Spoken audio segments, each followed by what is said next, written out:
Hello.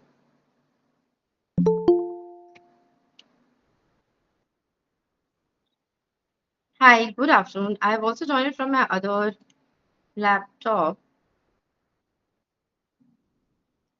Yes, now how do I share the screen here?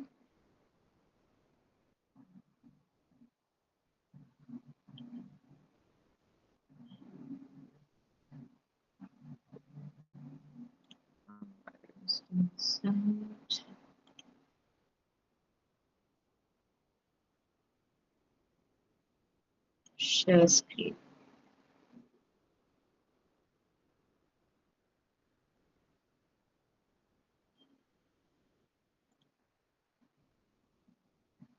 Yes, I have. Yes, I have. I have.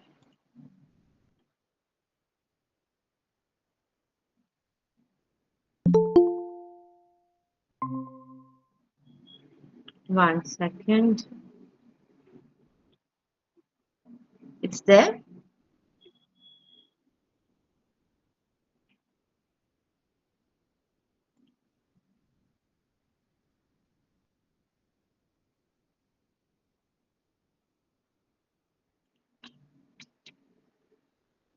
Okay.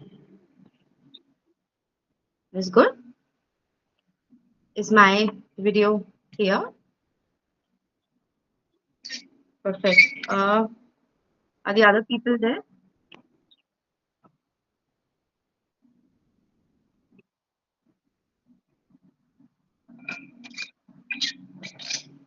My video is still on from the laptop. One second. Okay, how do I do that?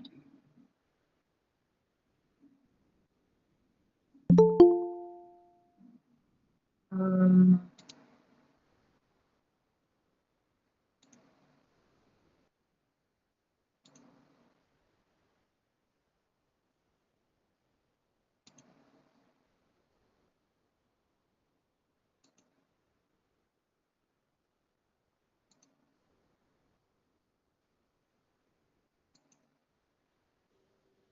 Shall we start the line?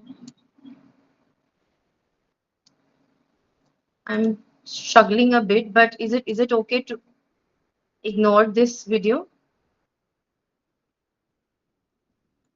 Is it okay if you just ignore this?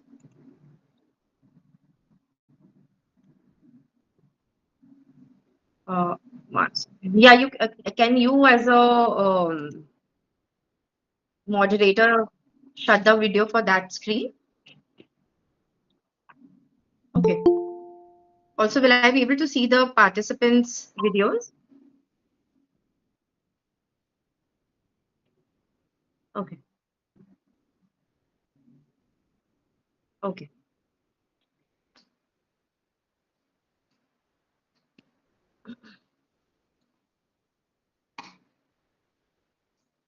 फिर वो होगा उनसे कहते TV बंद करना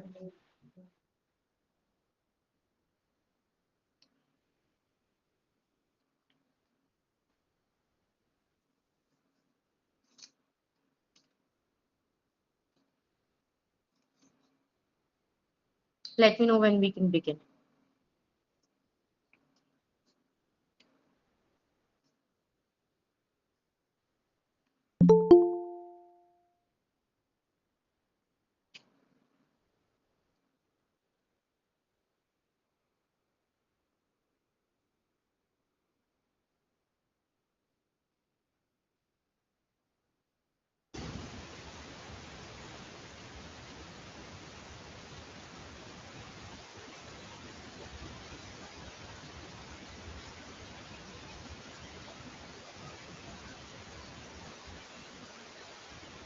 Is that the background noise from one of the other devices?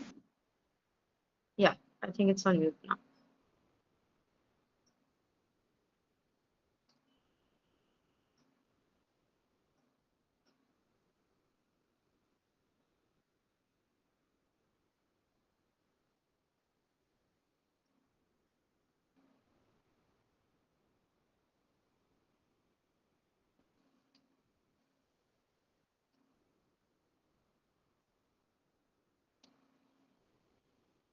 Are the candidates required to keep their video on? Is it possible that we could request for the same?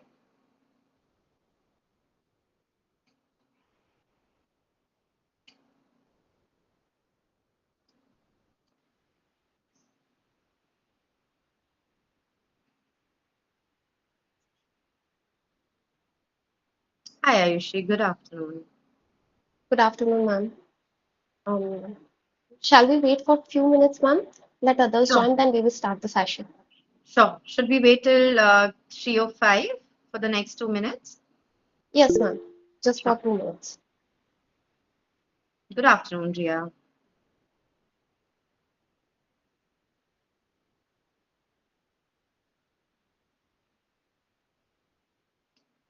Hi, Shobita. Hi, Saundarya. Hi, Jeeva.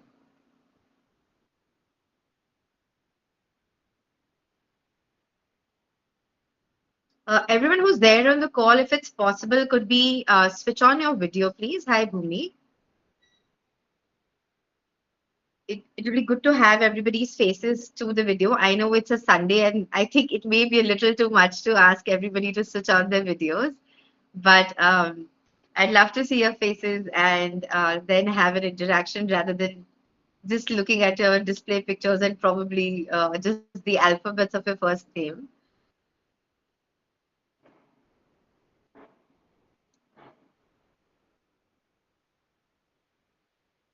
Shall we start, ma'am? Sure. Are we expecting more people? Ma'am, as time is started, I think people will join automatically. Let's Sure. start. Okay. Let's begin then. Hello, everybody. Very good afternoon. Thank you so much for joining in, like I said, on a Sunday afternoon and taking our time for this. And thank you so much to AFIAI for organizing this. I think it's a very good initiative which is being taken to educate the students and making them familiar with how life is in the real world. Today, I am going to be covering the session on the skills that are needed by students specifically on getting internships and placements. The entire session is going to be structured in a way that for the first about 30, 35, 40 minutes, I would be talking about the skills that are needed, which would be covering such skills such as your CVs, cover letters, um, interview preparation, how to cold email to your prospective employers, and understanding different practice areas which one could explore. And then we will move to an interactive session where you can ask me your questions on depending on what you are looking for specifically and where you feel stuck. And then I can start answering that, and hopefully that will also be helpful to the other students who are attending this session. So let's start with the first thing, that is the kind of skills that are very important or the kind of skills which are evaluated by your prospective employers. Now, your skills can be bifurcated into either your soft skills or your technical skills. And as much as we may not want to agree or believe, or we may not recognize, the soft skills are as important, or probably at times even more important, as your technical skills. So sometimes I have so many students come to me and tell me that, ma'am, I think I studied really well. I was able to answer all the questions, but I don't know what went wrong. Um, it could be also gap in understanding that probably the answers were not right. But a large part of it is about how you were perceived by your employer and whether the soft skills were impressive enough for them to consider you for that particular job or for that internship. Now, the kind of soft skills that are tested could include dressing. So, dressing is extremely important. You cannot turn up for an internship interview or for a physical or in person interview or for your job in casual clothes. You cannot be wearing sports shoes or a polo t shirt or a bright printed dress. It has to be something which is modest, and it has to be something which is formal. A lot of organizations have slowly also moved towards wearing semi formal or smart casuals, as we call it, but these are as important. What is also important is how you present yourself. So, say specifically for men, if your hair is looking okay, nobody wants to see 5 inches of hair on your head. It has to be properly groomed. You need to have a proper haircut. You cannot have piercings. You need to ensure that you're not smelling. For a lot of people who smoke, you cannot be entering an interview room and be smelling of smoke. You need to ensure that your nails are trimmed. You need to ensure that your shoes are polished, your clothes are ironed. And a lot of times, often today, we see these basic things not being met.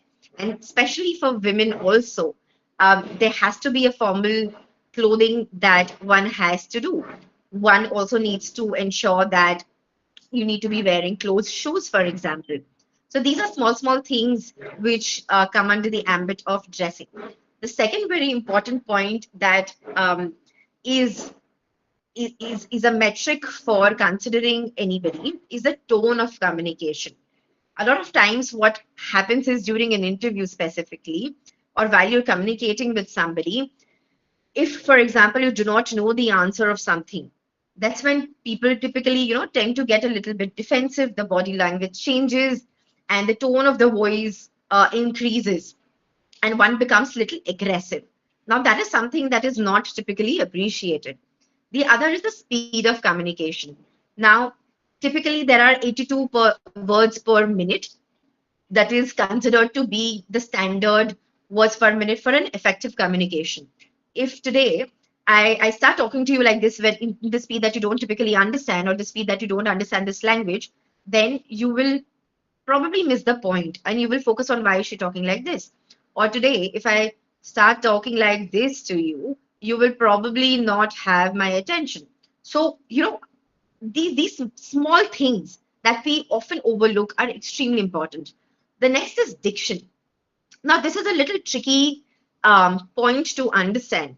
And this specifically also matters a lot in a country like India, where all of us come from a very diverse background, and all of us typically have a mother tongue which is different from Hindi or English.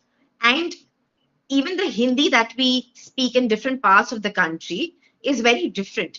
So I see a lot of students also having problems with, say, pronunciation of sh and sir, or ver and ber, which then translates into their communication in English, which is typically the language that is used in most of the organizations. So that is also something that we all need to work on.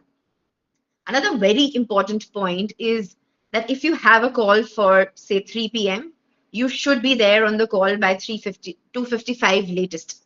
You cannot be on the call at 3:05, 3:10. Or if your interview is scheduled for a certain time, then you cannot be late for it. That shows the perception that it gains is about how seriously you are taking the time that somebody's taking out for you, and how much you're appreciating or valuing their time. Now, moving on to the technical skills.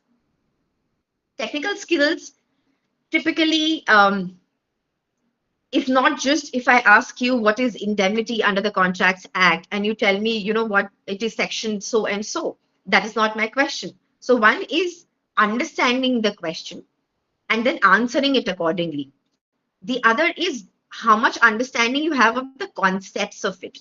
Right now, from the brief that I have been given, I see that a lot of the people attending the session are students, and the approach to um, how we how we our approach to education typically is to just ensure that we get a certain amount of CGPA.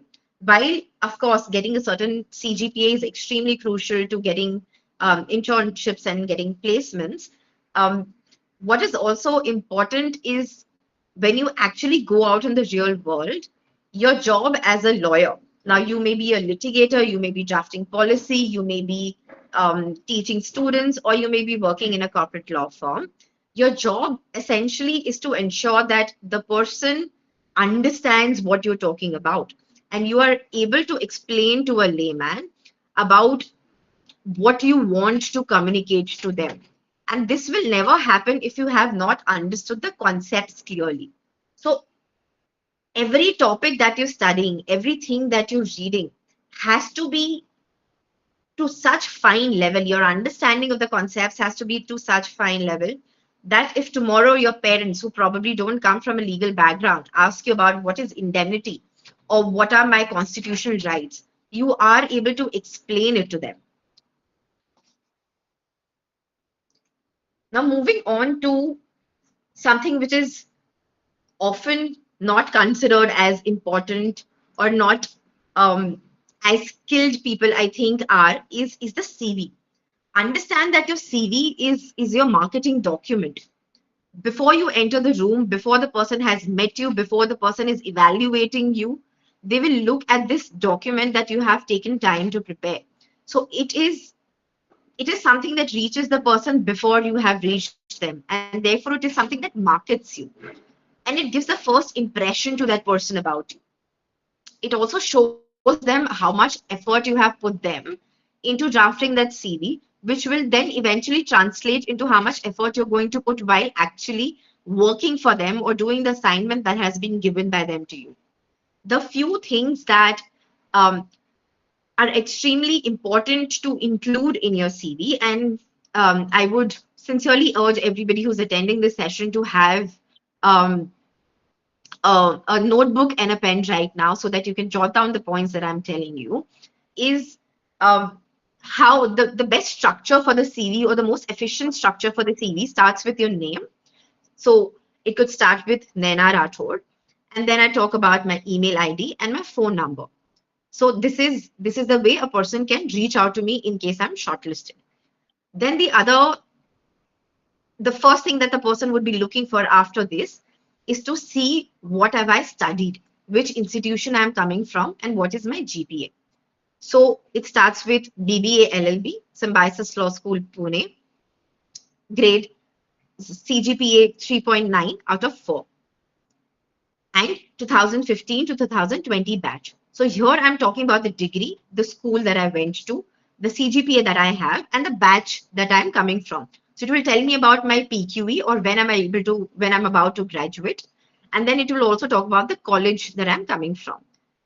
For the students who are currently in college, you must include the cumulative CGPA until that batch, or if you have a class rank, or if you have secured any medals or medals until then you must include that. Um, a lot of times students also argue with me that why do we need to include our school details? And that is also something that I always urge students to do. It is because at a granular level, all of us want to connect with each other. Now today, if you have the technical skills, which probably five other people will also possess, how do I really differentiate between you and the other five people who have gotten shortlisted? So if there is something familiar, probably you and I went to the same school. I think that would be a good point for me to connect with you that, this teacher was there when I was studying, or this was the infrastructure when I was studying here and there. So therefore, always include your standard 10th and standard 12th details in a similar format. Then we talk about our professional experience. So for all those who have already graduated, include the work details about your employer and the kind of work that you're doing. For all the students who are here, we talk about the internship details. Now, when we talk about the internship details, those can also be bifurcated into two. And this is where you need to draw your focus on. Now, a lot of you may, for example, be interested to apply to a corporate job. So we tweak the heading to say key internship details and only talk about the corporate internships that we would have done. At the end of the day, the employer wants to know, or the person who's giving you internship would probably want to know whether you have similar experience in the practice area that you're looking at. Of course, this does not apply to students of the first year and the second year who are starting out. For all of you, you need to include all of your internship details. And when we talk about the internship details, for example, the format that you need to follow is say that you're an intern, comma, Cyril Amarchand Mangaldas, Mumbai, and say June 2020. So here I'm talking about the city. I'm talking about the fact that I was an intern. You could be a long-term intern, you could be an article, so that way the designation changes, and the time period. And then I also talk about the team that I've worked with. So if I work with the general corporate team or the tax team or the litigation team, I also mention that. Then we start talking about the assignments that were given to us. Now, here I would see a lot of students giving very broad description of the kind of work that you have done. Always remember that if I have devoted 30 minutes out of my busy schedule to you and giving you a slot to interview with me as your prospective employer or person giving you an internship, I don't want to waste my time during the interview to understand the what work you have done. I want to ask you questions basis the work you have done and not ask you, Asha, what did you do in this? For example, if I have worded my experience, the work experience, by saying that research on Section 132 of the Indian Contracts Act. Now, 132 is really wide, or 124 is really wide. Now, what exactly did I do in it? So the interviewer will probably ask you, what did you do? What did you research under 124? And you then can't go and then explain it to them. I would rather use those 5 minutes that have allocated to that point of description that you've written in your CV to ask you finer granular details. I could ask you, okay, what are the different kinds of indemnity, or how is an indemnity clause drafted, or why do we stamp an indemnity in an agreement separately, and then try to understand how much of the subject knowledge you have. So therefore, every time you are talking about the work that you have done, see whether it is answering the what and why of it. Why did you research? And what exactly did you research on? So you can say that assisted in, and everything that you do is providing assistance to your seniors. So formal way of writing it is assisted assisted in drafting a research note on the applicability of indemnity in relation to an acquisition of Aditya Birla of RCB, right? So now I have a little more context as to why you did the research, and then I can start asking you build up questions from there. So this is how we write each one of our internship experience into our CV. The next subhead, the next heading actually, after professional experience and internship experience, would be moods and publications.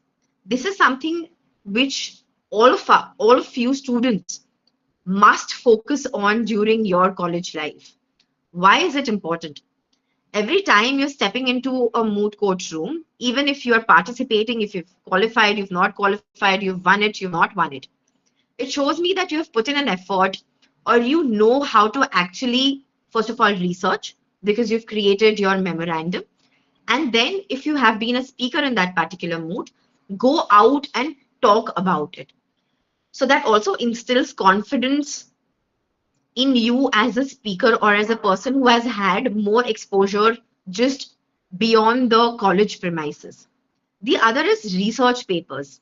Again, a very similar concept. So if you have picked up any topic to do a research, and if it has been published, say in your college magazine or externally or in an online publication, it also shows that you actively have taken an effort to read more about a certain topic and you know how to do research. At the end of the day, all we do as lawyers is to solve a client's problem. A client comes to you, can I do this? Can I not do this? It is as simple as that. And to answer that question to my client, I will have to have that technical legal knowledge. That knowledge will come from me researching, reading 5 books, understanding where it comes from. And mind you, there are no shortcuts to this these days, and I don't intend to sound very preachy or sound like somebody who's not well versed with how things happen right now, but it has to be something that you have read yourself. It has to be something that you have read end to end, and not just read the relevant, or not just picked the relevant part which was in your favor and then presented it to the client.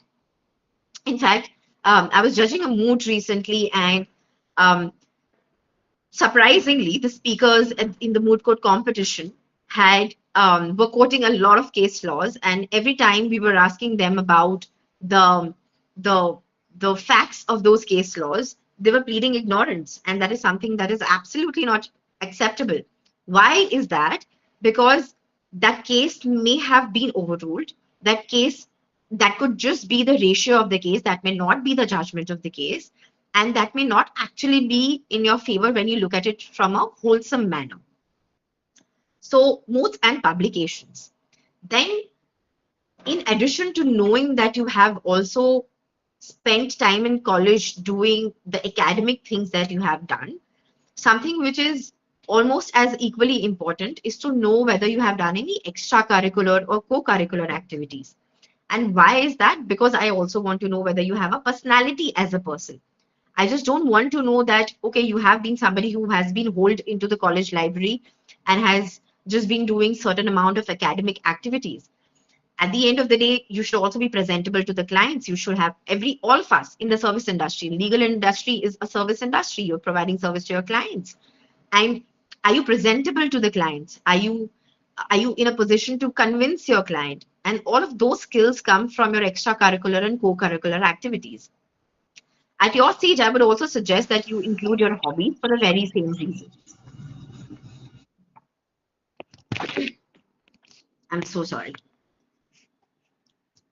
Now, the kind of language that we use, like I said, has to be very formal. If we have drafted a transaction document, we say assisted in drafting, reviewing, and finalizing a share subscription agreement or a research note. Every time you're drafting a CV, like I said, it has to be customized according to the recipient. It cannot be that I have done 10 litigation internships and then I'm applying to a corporate job. Well, you can do that, but it also has to be, there has to be some context to it. These days, a lot of internship CVs or a lot of job CVs are also passed through an application tracking system whereby certain keywords are picked up by the tool or the product, and then the CVs are shortlisted. So every practice area has a certain keyword which needs to be somewhere placed in the CV for it to be shortlisted. Next is the cover letter. Now, a lot of us probably don't come from colleges who have very robust placement cells. And that is where the skill of having a very nice cover letter comes into picture. You've drafted a very good CV. But after drafting the good CV, you're not able to write 4 sentences into an email as to why that person should be considering you for an internship. The entire effort which has been put into that good CV goes to waste. So a good cover letter essentially has to have a subject line.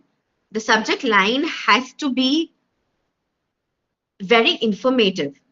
If I'm the HR of a law firm, if I'm the HR of a policy department or HR, any person who's a recipient of your email, and the body of or the subject line of that email tells me application for internship. Now, as a recipient, I may probably be receiving at least 150 to 200 emails on a daily basis. And this is the least number of emails that I'm talking to you about. When this is being done, your job is to make my life easier as a hiring person. And if you don't do that, given the number of students who are graduating every day in our country today, I will probably not look at that email ever. So, what does your subject line need to say? Application for internship, corporate team, June 2025. So again, we are talking about the tenure of and the city, the tenure of the time period in which we are looking for the internship, the practice area in which we are looking for an internship, and the city in which we are looking for an internship. If you have any specific preferences of a certain partner, of a certain reporting person, then you must also include that. But I would suggest to keep your options wider. It is always good to keep it more broad, because if not this, then that person could probably pick you up for an internship.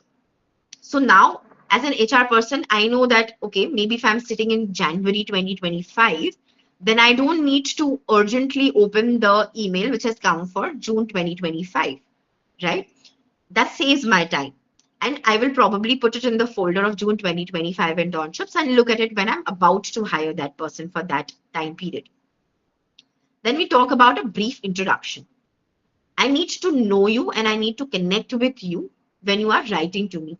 So you start by saying, by way of an introduction, my name is Naina Rathod and I have graduated in 2015 from Symbiosis Law School, Pune. In the past, I have interned with ABCD, where I have gained XYZ experience. Then you talk about why your work aligns with, or your work experience aligns um, with your prospective employer, so to say. Here, a lot of students may also have a doubt as to what if you don't have that relevant experience.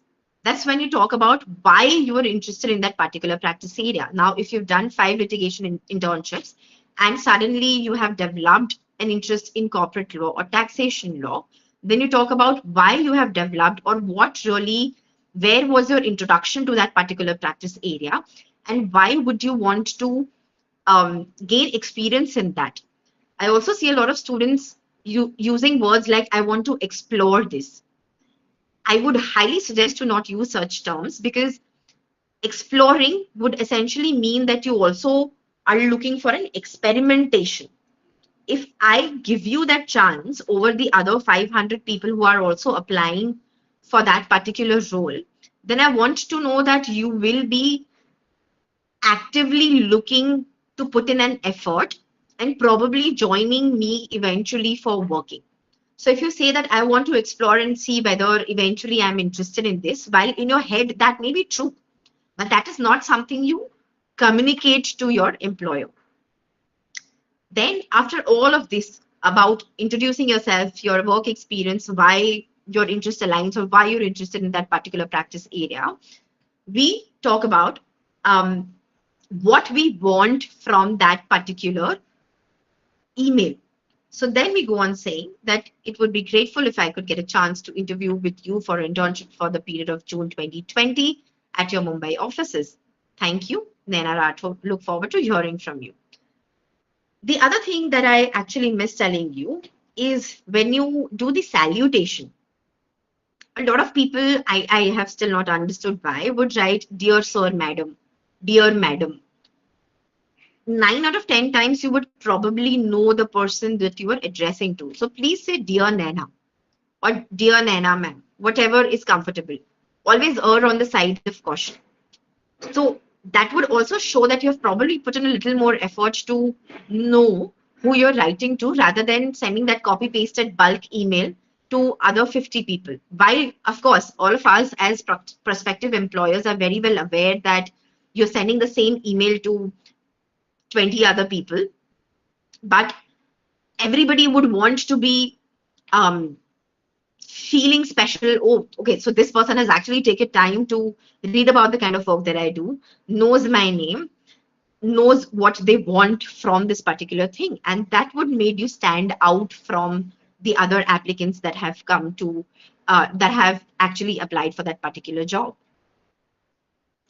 The other points that are important to note is to keep the body of the email very crisp, stick to the point, deliver the message very effectively, and be relevant to the recipient. Now, after we've drafted a good CV and we have sent the cover letter, we could also, and this is building up from the cover letter, is to reach out to the person, and there are certain skills that are extremely important to understand. Things like using, hey Naina, can you please let me know when you're available? I'm not your friend, I'm your senior. It has always to be dear Naina, hi Naina. Respect is always something that is appreciated. The other thing is that you get that one chance to reach out to the person. So ensure that everything is communicated in that one message very effectively. So many people would just, I mean, in fact, that happened yesterday twice with me. Somebody just sent a message saying, hi, Naina. There is no display picture, there is no name in the WhatsApp message. What do I do about a hi, Naina? What am I supposed to do with that hi? I Will I reply to that message? Definitely not. So if you want to solicit a response from somebody, ensure that your message is effectively reaching that person. Smaller things like proofreading that email. If I'm giving you work as an intern or if I'm giving you work as a first year associate, the attention to detail has to be there. So if there are spelling mistakes, if instead of Nena you're addressing me as Neha, that shows tardiness, and that is definitely something not appreciated. This is again very important thing that a lot of students, especially the younger ones I see, have been missing lately. What are the right channels of communication? Are you supposed to call somebody senior without scheduling a call? Never. Are you supposed to call somebody beyond their working hours or over the weekend? Never. So there is always a professional um, setting which needs to be maintained every time you're reaching out to somebody. So cold messaging on WhatsApp and Instagram is something which we don't prefer. Emailing somebody and LinkedIn. These two are the right channels.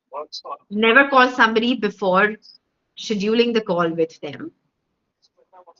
Once you have sent an email to somebody, a lot of times you may think that, oh, maybe they don't want to hire me, or maybe they don't want to respond to me. That's probably not true, not always necessary. Now, today, if I'm doing this call on a Sunday afternoon, and fortunately, unfortunately, there are 5 other messages that have come to me, I may not look at these messages today, right? Because it's a Sunday and it's a non-working day for me. Tomorrow morning, by the time I'm waking up, I have 10 other messages.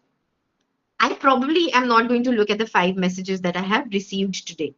Why? Because of course, they were also not following the proper channels of communication. Maybe I actually wanted, or maybe I actually had something to get back to them on. So, in this situation, the response to your message has not gone. What you need to do after this is to follow up. So, maybe say after 24 hours, uh, I think somebody's audio is on. Could I please request you to mute yourself? Thank you so much. Guys, it's a voluntary session. If you're not wanting to attend it, you can leave the call. So, coming back to why following up is important. That person may not necessarily be looking to hire somebody at your level or for the months that you have reached out at that point in time. So again, in the same example, you message somebody in January for a June internship, they may not respond to you. Now you keep on following up with them every 10 days, every 20 days, and probably say by March end, this person already has received 10 other emails for June. But since you've been following up consistently with them, they may think, first of all, they will think that you are putting in more effort in following up. And then your email also gets on the top of their inbox, which brings their attention to your application, in addition to, of course, the other applications. Then things like relevancy, the quality of the CV drafting, etc., takes into picture. Please don't follow up messages with your seniors with a question mark. Please write full sentences. Please do not write shortcuts of words. Spend time in writing full words. Like I said, avoid messages on weekends and late nights. The other thing is, please draft the name of your document, of your CV, in a proper manner. And the only correct way to name your document is by saying Naina Rathod dash CV. It cannot be Naina Rathod CV corporate, Naina Rathod 2024 CV, Naina Rathod corporate July 2025. Ria, could we take the questions at the last if that is okay with you? I think let's reserve all the questions for last. That would just maintain the continuity of the session. Thank you. Moving to the next step that happens once your CV, cover letter, cold messaging has been shortlisted is to prepare for an interview. Again, very quickly gets bifurcated into the softer aspects which are looked and the technical aspects which are looked. Things like tell me something about yourself sounds very basic. But this is something which is extremely crucial. It helps me understand your personality, how you're able to communicate, the presentation, the punctuality, how you're talking to me, understanding the question and exactly answering that. A lot of students go on talking about a 500-word essay about one question which is being asked. Limit your answers to 2 sentences. If you don't know the answer, please refrain from using words like I think, I believe. Nobody cares what you think, nobody cares what you believe. We're talking about legal stuff here. Either it is there, either it is not there. If you don't know the answer to something, just say, I sincerely apologize. I do not know about this. Can I please read upon it and get back to you? Always carry a notebook and a pen during an interview. Even today, when I'm talking to you guys, I have a notebook and a pen, and I will note down certain things which are being asked. So that just shows more diligence and have the right attitude. If I talk to you like this today and I take a session like this, what does that communicate about my body language to you? Do I come across as somebody who's probably sincere and humble? 110% not. Moving on to the last part of our presentation. A lot of times I've also seen that students don't know the different kind of practice areas that exist, especially post their graduating. I think or I believe that a lot of students think that it is just bifurcated into litigation, maybe policy, maybe academics, maybe judiciary, and corporate. There are many things and finer points and specializations that exist in a law firm setup or in any practice. Things like when we talk about corporate, a lot of students use the word Gen Corp. What exactly is Gen Corp? What is general corporate? It is essentially anything that has to do with functioning of a company. And functioning of a company can include 50,000 different things. Things like mergers and acquisitions, which could include, again, mergers and acquisitions of companies which are listed on the stock exchange and which are not listed. Private equity investments, venture capital investments, general corporate advisory, something that we call financing, which is the financing which is done by the banks and private equity investors, such as project financing, banking, and finance, setting up of infrastructure projects, litigation and dispute resolution, again, which could include construction litigation, electricity litigation, commercial litigation, criminal litigation. Then we can talk about um, intellectual property rights, which is again divided into patents and copyrights and trademarks and geographical indications. Then something which is very developing in India, something called the telecom, media, and telecommunication with the advent of OTT and the privacy laws. Then something called the financial regulatory practice, which talks about all the regulatory bodies in India, such as RBI and SEBI, and how those are regulated and the laws around that. Tax, direct tax, indirect tax, competition laws, antitrust, employment laws. The labor codes have been codified recently. So that is again a very upcoming sector. Capital markets with the amount of IPOs which are happening today, real estate, private client practice. Private client practice is something which talks about how to maintain the wealth of the high net worth individuals and how their assets are structured. And something called compliance, which is the day-to-day compliance of a company. Then we also have other things that a person can pursue, which like I said is judiciary, which is policy making, which is academics, um, defense services. I mean, there are so many things that a person, in fact, so many lawyers are also moving into allied roles in the legal industry. Myself, such as I've moved into legal recruitment, or somebody who's in the knowledge management team of a company, or who's there into the learning and development or the business development of a firm.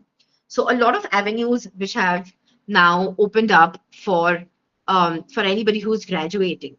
I think with this, I would end the session here. I would hope that everyone is still awake and has not slept already and has some questions. Whoever has questions, please um, switch on your cameras and ask the questions to me and would be more than happy to answer them. Thank you so much, ma'am, for this insightful and enriching session. Before moving further, it would be my pleasure to introduce our esteemed speaker to all the participants. Definitely. Uh, Ms. Nana Rathore, ma'am, is a senior legal recruiter with GIPS Mumbai, specializing in senior level legal recruitment across India for leading law firms, Big Four consulting firms, and select in-house legal teams. She is a 2015 graduate of Symbiosis Law School, Pune, and began her career with a pre-placement offer at Cyril Amarchand Mangaldas, Mumbai, later working with Themis Associates, Mumbai. With experience in both a Tier 1 law firm and a boutique practice, she brings valuable insight into the legal profession and recruitment landscape.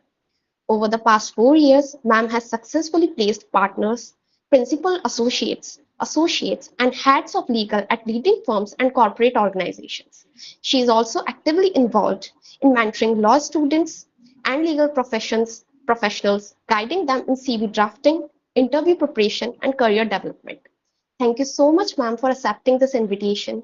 Your thoughts on navigating internships and preparing for placements have certainly given participants a clear understanding of how to approach their professional journey. Now, with your permission, ma'am, we will just open the floor for a brief question and answer session.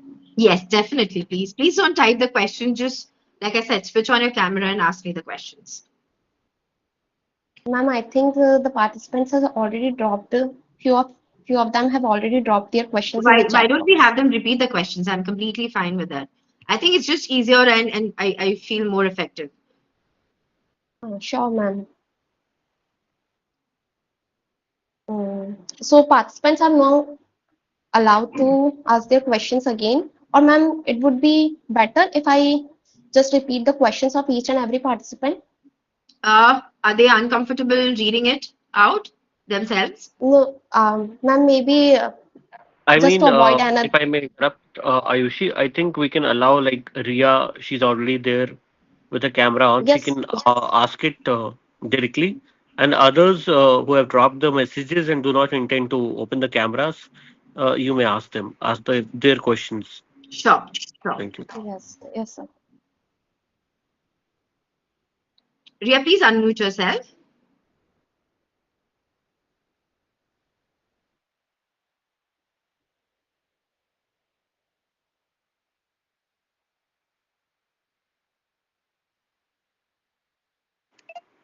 Ria, you can Thank you. unmute yourself and directly ask the question. Hello, good evening, good afternoon, ma'am. Good afternoon. I'm sorry. I think my Ma'am, call am I dropped. Could audible? you please repeat your question? Hello, good afternoon, ma'am. Hi, Ria. Please, could you Good please repeat your question? afternoon, good afternoon, ma'am. Am I audible? Yes, you are. Ma'am, my question is, as a law student, what specific strategies should we follow to stand out during internship applications in top law firms, especially I, when we do I'm not have sorry. a I strong can't hear prior you. experience? I can't hear you. Ma'am, chat box.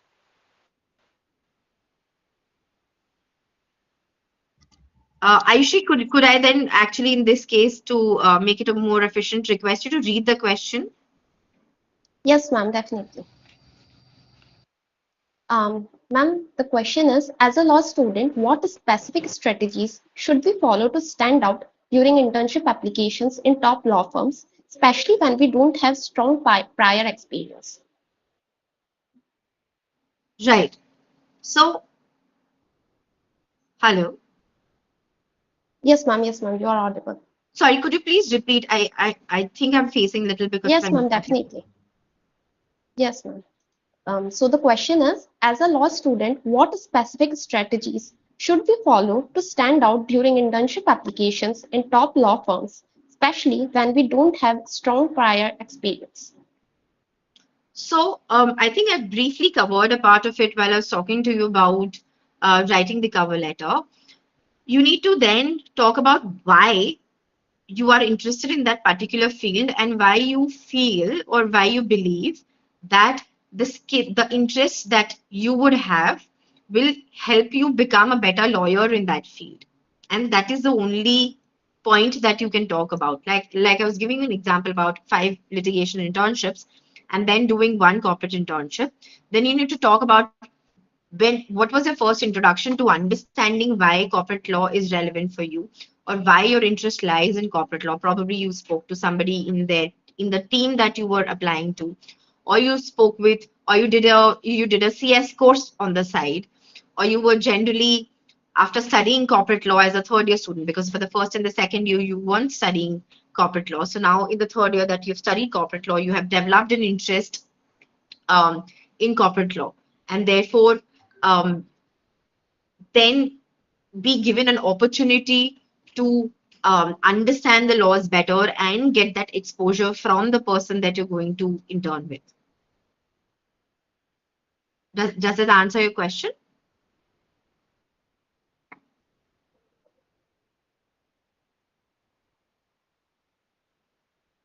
Participants can also reply in the chat box.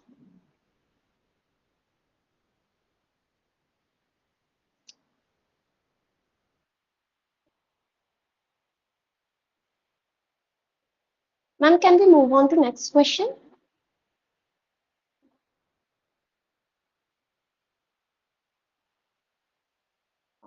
Ma'am, ma'am, you are not audible. Ayushi, I was saying that every time I'm trying to open the chat box for the questions, I'm getting disconnected. Ma'am, let me ask the questions if it Sure. Thank you so much. comfortable. Yes, ma'am. So the next question is, ma'am, what questions are asked in an internship interview for a Tier 1 law firm like Khaitan? One of the Okay. participants has asked. Okay. So any tier, the interview questions are not restrained or limited or based on the tier of the law firm. Okay. A tier 1 law firm or a tier 2 law firm or a boutique law firm, excuse me, is going to ask you the same set of questions that anybody else is going to ask you. The parameters of judging whether you are eligible for a certain interview or not is the same. When I was talking about the interview preparation, I spoke about the two aspects of it. One is the softer side and one is the technical side of it. So softer questions like tell me something about yourself, tell me your work experience, tell me the kind of work that you have done, why are you interested to apply to my team, why are you interested in Ketan, and then the technical questions. Now technical questions again are based on two things. One is the things that you have written in your CV. And you can't tell me that maybe the internship that you did in the first year is not is something that you have forgotten when you have come to the fifth year. So you need, if every word that is written in your CV, you need to remember that in great detail. And secondly, is conceptual questions. Now, I know that as a first year, second year student, you are studying contracts. So I will ask you questions, basics contracts. If you're applying for a procedural practice area, if you're applying for litigation, I will ask you questions basis CPC, CRPC. If you're in the third year, I will ask you questions basis Companies Act or constitutional law, depending on whatever practice area you've applied for.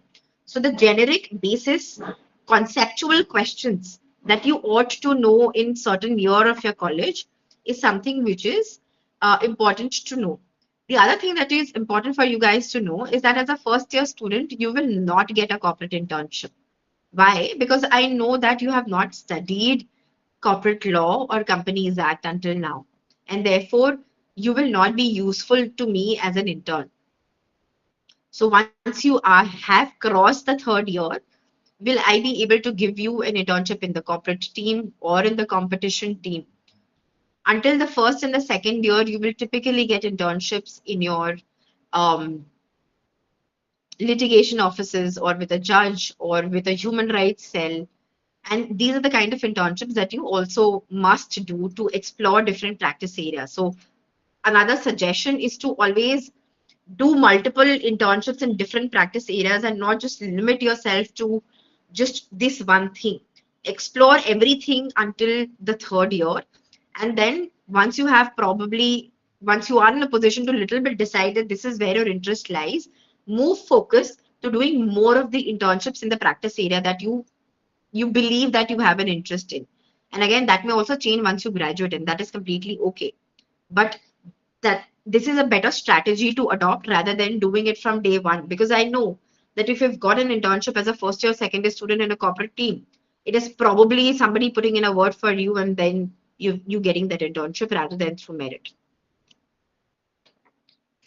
Ria, Um, is that answering your question?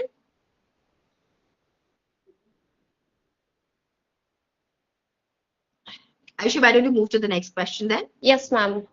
Ma'am, another participant has asked, does name of college matters in internship as all Tier 1 firms always prefer analysts? Yes, it does. It does.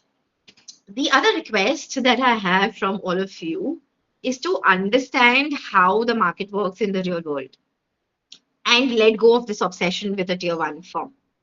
Okay. It is, okay. See, again, diction. It is a tier one firm. A tire is a wheel. Okay. So a tier versus a tire. Let go of this obsession of a tier one firm. Why?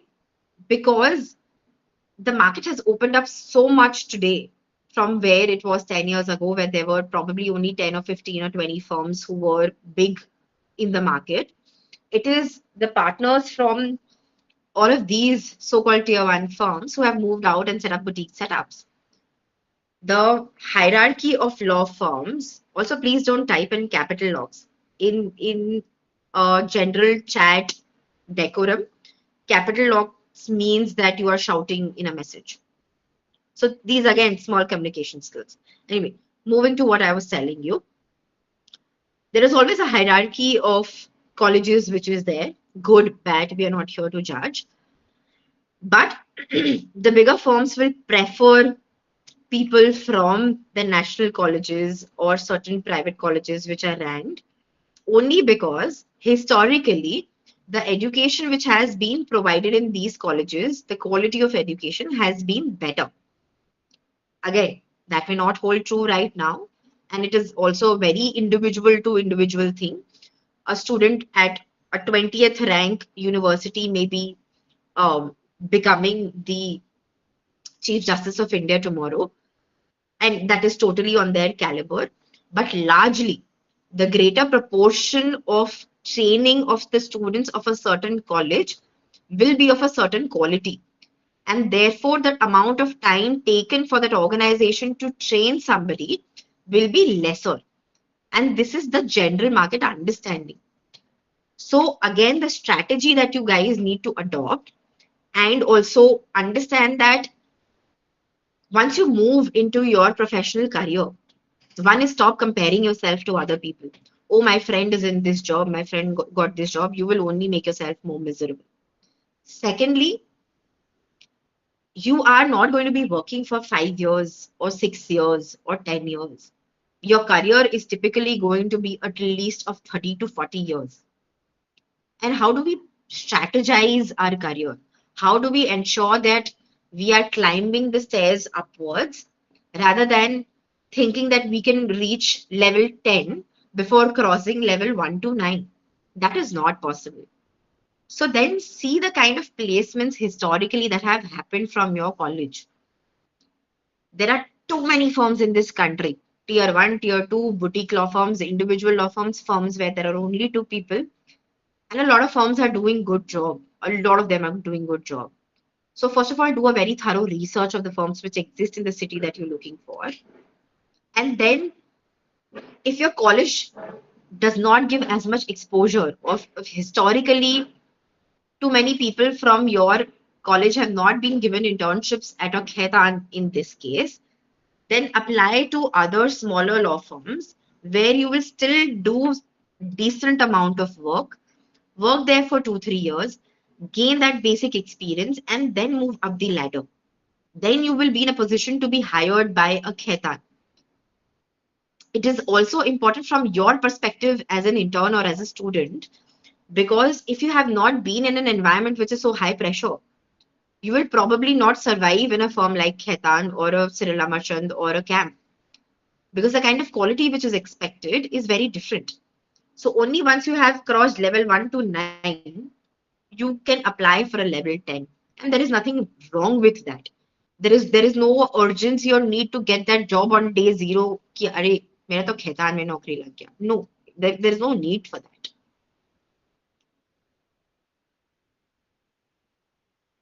Um, Next question, shall I Ayushi. move to next question, Yeah. ma'am? Yes, please. Can you give some sample words like what to be added in a resume? Because most resumes are shortlisted by AI. Again, it depends on what practice area we're looking at, whether we're applying for an in-house role or whether we're applying for a law firm role. For both of them, the CV, the structure of the CV looks very different. Secondly, for example, if you're looking at corporate, I would look at shareholders agreement, share purchase agreement, due diligence, contract drafting, research. If I'm looking for a litigation, I would again be looking at pleadings, appearance, um, drafting certain legal documents that you would do in litigation, research work, analysis.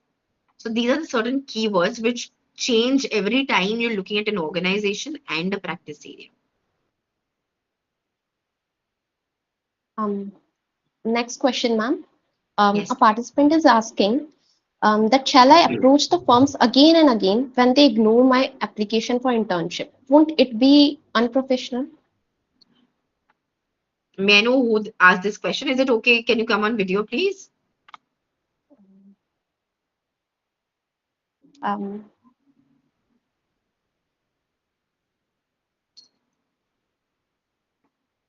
Who has asked this question? Could you request them to come on video?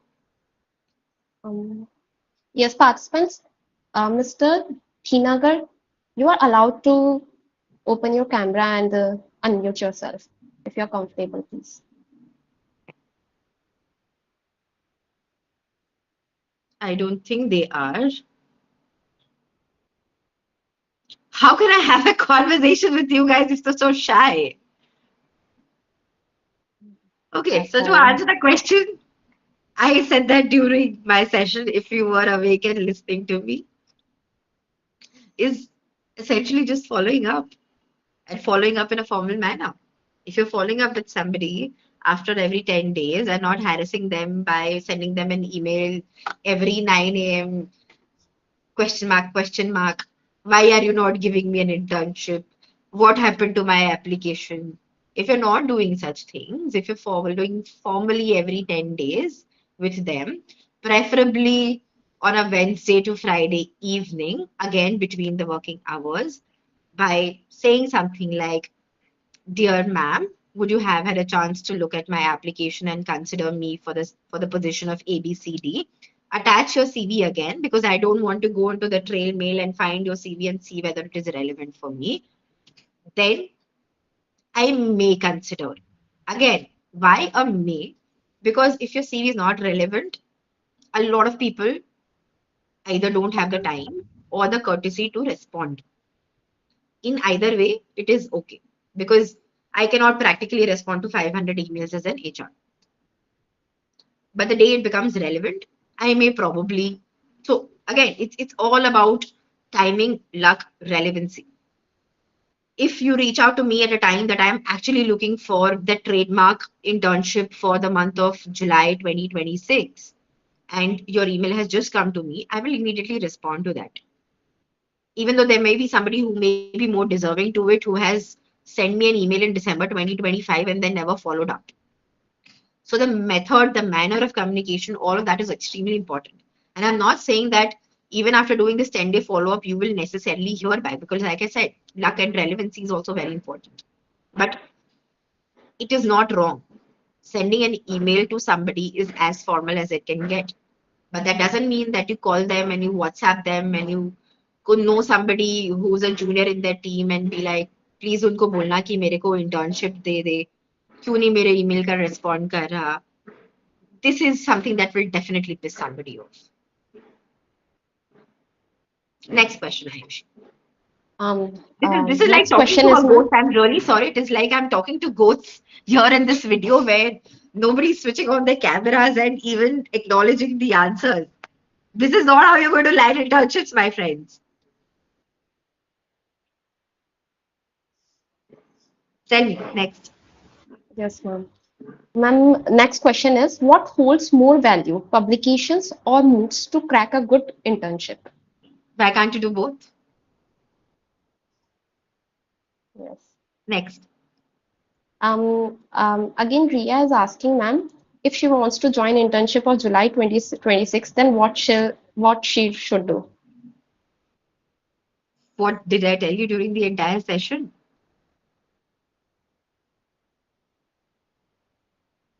Um, Ria, you can See, unmute again, I'll yourself. tell you first. Sorry to interject you, Ayushi. This is one skill Yes, that you ma'am. guys need to develop over time is to, again, we are doing a question and answer session for 10 minutes, 20 minutes, 30 minutes, whatever time we are doing it for, right? To get the answer that you want, unless you ask a very pointed question, I will not be able to give you an answer. What do I do for a July internship? मतलब अभी मैंने बताया CV बनाओ, cover letter लिखो, cold emailing करो, मिल जाएगी internship, follow up करो, right? Ask me where you're getting stuck at so that I can actually help you in that manner. And this advice will be don't apologize. There's nothing to apologize. I'm not specifically targeting you, Ria. Please don't. I'm sorry if you feel that way, but I'm saying generally all of the questions that have come, a lot of them have been very generic. So I want to know where you feel that you're getting stuck in your application processes, or what is the exact assistance that you would need from somebody who has more experience so that I can actually help you. Next question. Um, 6 months at least. that's all, ma'am. I think questions are finished. Thank you so much, ma'am, for addressing all the questions Ah, okay. and taking So, the time so for it. if you want to apply for July, if you want to apply for July, then as of today, your application should have reached the prospective person to whom you want to apply to this said internship. Typically, everybody considers applications or closes applications at least 6 to 7 months in advance. And because, see, understand, every firm, every team has been given a certain quota of interns that they can hire. This is basis the amount of workload and the number of people in the team. So if I have a team of 3 people and I do not have enough work for the month of July, then I will not be hiring for that month, right? Even though your holidays fall in that month. So then what is important to understand is that are you able to do an online internship? Are you able to do probably remote? Can you change the month in which you can do internship? If not, then apply to somebody else who may, from which you would have more probability of hearing back. Again, a very, very important thing to understand, and the mistake that I see most people doing is assuming. As a lawyer, please remember, note it down, make a title if you want of this. Never assume. Never assume. Mhm. Always ask questions. Always apply for that job. Even if you know that that person may not be hiring or if you have not heard of that vacancy. Apply for that internship. The maximum that will happen for that application is that you will hear a no or you will not hear an answer. But what if the answer is yes? And that is the chance that you would have taken. So, coming back to the question, at least 6 to 7 months before, also because there are a lot of people who will also be doing a repeat internship. So, that quota is then given to that person. A lot of quotas are also unfortunately given to people who are coming in through a reference. So, if I have 4 people, one is there through a reference, one is there who is doing a repeat internship, then there are 2 more people. One person may be more relevant, one person may be coming from a better college. But if I have shown that effort, in fact, very recently I had a conversation with an equity partner of a firm who did not have an internship to give to that student, but just wanted to meet the student because that person was following up with them for the past 4 months saying, I want to intern with you. Every 20 days, every 10 days, that person would get an email, that partner would get an email that I want to intern in your team. And that person did not have an immediate internship for them, but just because this person was showing so much effort into getting that one internship, the partners set up an internship interview with them and then kept it in their records to be considered for a future time when both the timings would match for both the parties. So efforts do matter. Thank you so much, ma'am, for taking the time to address all the questions. Today's session, I can affirm that helped the participants better understand the functioning of legal institutions, expectations of recruiters, and the essential professional skills that are required to navigate the future career opportunities. As we conclude today's session, I would like to take a moment to reflect on the larger initiative that has brought us all together. We are currently a part of an intensive certificate program that will run over the next 4 weeks from 27th of March to 19th of April. And today, with today's session, we have successfully completed the first week of this program. Today, in the light of ma'am's knowledge, we moved to another equally important aspect of a legal professional's journey, applying for internship and placements. As internships plays a crucial role in bridging the gap between theoretical and legal education and practical professional experience, today's ma'am's lecture has given us the essential professional skills that are required to navigate further future career opportunities. At this juncture, I would also like to acknowledge the efforts of our advisory board members, Dr. Shobhita Srivastava sir and Dr. Kunal Rohira sir, for curating and conceptualizing these sessions. Their guidance has been an instrumental in shaping this lecture series. I would also like to acknowledge Mr. Shubham Shukla, the convener of our program, whose leadership and constant support have made this initiative possible. AFIAI, the Asian Forum for International Academic Interaction, continues to work towards creating meaningful academic and professional opportunities for the legal community through such discussions, training programs, and collaborative learning initiatives. With these words, it would be my pleasure to invite Dr. Kunal Rohira to kindly deliver the vote of thanks. Over to you, sir. Thank you, Ayushi. First of all, good afternoon to everyone who is present in the meeting. So, AFIAI is organizing the lecture from the last 3 days, and the last 3 days, from the last 3 days, and the topic is so relevant in every session. But I really appreciate the today topics related to the applying for the internship and placement because the tag was the ask us how. So this is a very relevant topic for the today session, and I hope so that every student get the proper a type of training and a type of things that the how to make the CV and everything in this session. So starting the vote of thanks, it is my privilege to present the vote of thanks on behalf of the AFIAI. So I express my sincere gratitude to our esteemed speaker, Ms. Nena Rathore ma'am, for delivering such an insightful and practical session on the topic applying for internship and placement. And ma'am has very clearly, effectively explained how to present oneself in an interview, the importance of the practice key areas and the preparations, communication skills. And really, I like a thing in the effective mails and the communication in the mail that is very important for our student. And the particular part of the building a strong CV, that how the students are struggling while preparing a CV and how to present a cover letter with the CV. That is a very important part of this session, ma'am. And your guidance has truly empowered our student with the right direction and confidence. I would also like to extend my thanks to the AIAI to organizing this type of session for the students, and no doubt this type of sessions of this for the students will help them to find a very good career in the future. So once again, thank you everyone for your participation and this type of lecture. Thank you very much.